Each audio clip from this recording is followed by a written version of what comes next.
Ah, ça a bousculé très rapidement l'auteur de la première passe avec le tout ce classement. Lucie Bertin, la pilote de Saint-Paul-Vallée-du-Gier, elle est actuellement à la deuxième position de taille de Stéphanoise. Lily Meyer est venue prendre la première position de cette finale. Lucie toujours à la deuxième position, il lui donne la troisième place à nous. Et oui, la Stéphanoise est en feu. Attention, Saint-Paul-Vallée-du-Gier qui peut vite remonter Livonet, qui en parlait à l'instant, évidemment, Blandingard. Et pour l'instant, dans le top 3, le podium accessible pour eux. Mais également pour l'Union Bénice du Roi et Jessie Romani Manguero. Encore quelques mètres à parcourir. Mais ils le feront en quatrième position avec une victoire.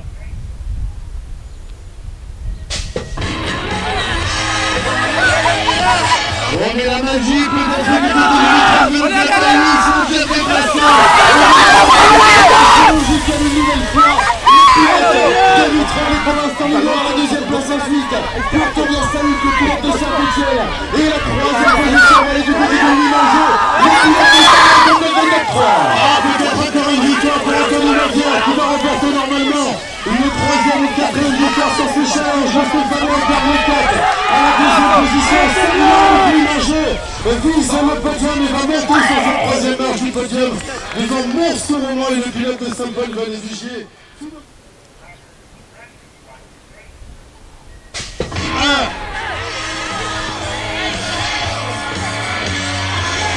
Imparable Romain Fort, c'est ce que je voulais dire, bien sûr, pour la pilote de Saint-Paul.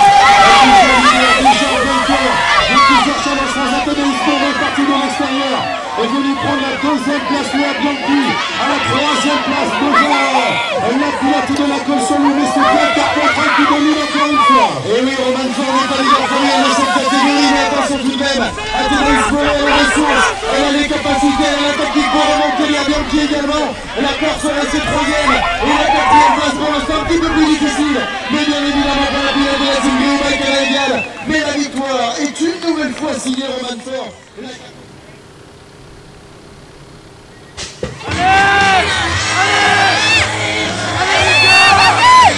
Et puis cette finale est décisive.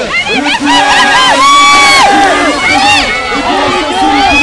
plus rapidement, c'est évidemment le pilote de Sarriali, Andreas Bouchier, qui a fait la différence assez rapidement derrière lui. Je crois reconnaître les couleurs de la troisième place pour le Stéphanois. C'est une Bouchier qui va victoire dans ce troisième challenge. Le pilote de Copenhague de Qatar, c'est le Stéphanois. La deuxième place devant Saint-Etienne va prendre la troisième place au podium devant Tim Béranger, le pilote de Porto-les-Valence. Coup très très dur pour le pilote de Pont-Évêque, Lilian Badel, alors qu'il occupait une place sur le podium. Évidemment, il s'est relevé. Évidemment, vous allez l'applaudir très fort, s'il vous plaît.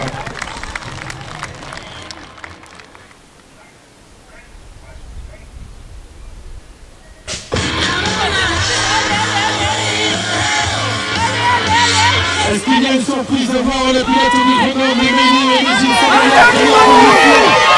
peut-être que la concurrence qui fait Gaëtan Dacosta est à la troisième place pour le club de Carrasco, alors que Murs-sur-Roman occupe la deuxième position. Roland Chabel se classe quatrième pour le moment, et c'est bien Thomas qui tente à premier. Oui, tu disais pas de surprise pour la Grenobloise, puisqu'elle est leader, et assez largement derrière au classement général des femmes 17-24 ans, et elle va venir asseoir une nouvelle fois sa domination dans cette finale. La deuxième position pour la Morsoise, une troisième place pour Gaëtan Dacosta, et la quatrième position sera confirmée par Léa Henriot, la pilote de l'US Histoire, mais une victoire aux couleurs grenobloises.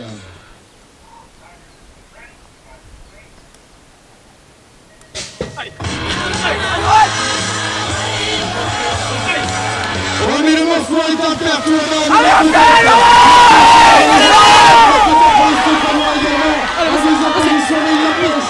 C'est bien le Morsois qui a fait la différence ensemble de Dieu. Reste le sans être très dérangé, mais ça fait c'est l'énième. Ah oui, la troisième place également du numéro 59, c'est bien sûr Thomas Gilles, sur le podium avec Tibal. Le pilote pour la quatrième place, pour la première position, c'est le Mobilier.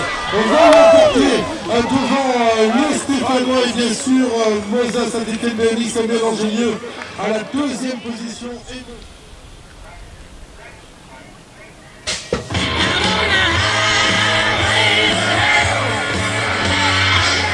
Appréhension de Guillet, c'était pas trop étonnant de voir les centres d'artistes en que c'est une façon pour lui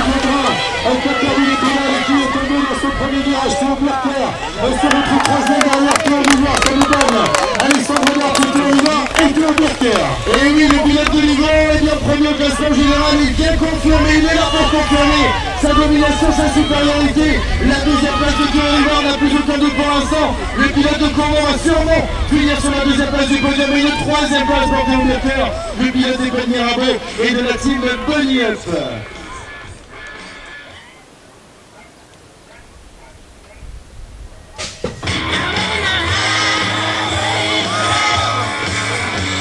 Et oui, encore quelques secondes, quelques pédales, quelques mètres pour sécurer l'ensemble de ce classement. Mais surtout celui des empreintes dans le bus. Et le Busquet chirurgical une nouvelle fois. Le Morphoi ne laisse aucune chance aux autres pilotes. Mais attention à la Colraillon, on les a passés dans Jean Rufin. Les pilotes du Bessavillon les ont en troisième position. Eh bien, c'est bien le Busquet qui se lance pour terminer ce tour. Et normalement avec la victoire au bout, avec la deuxième place de Jérôme Jordan et Benjamin Rufin. Alors que le leader dans la catégorie de Valentino est pour l'instant quatrième de cette finale. Lenny Dumarche prendra la quatrième position.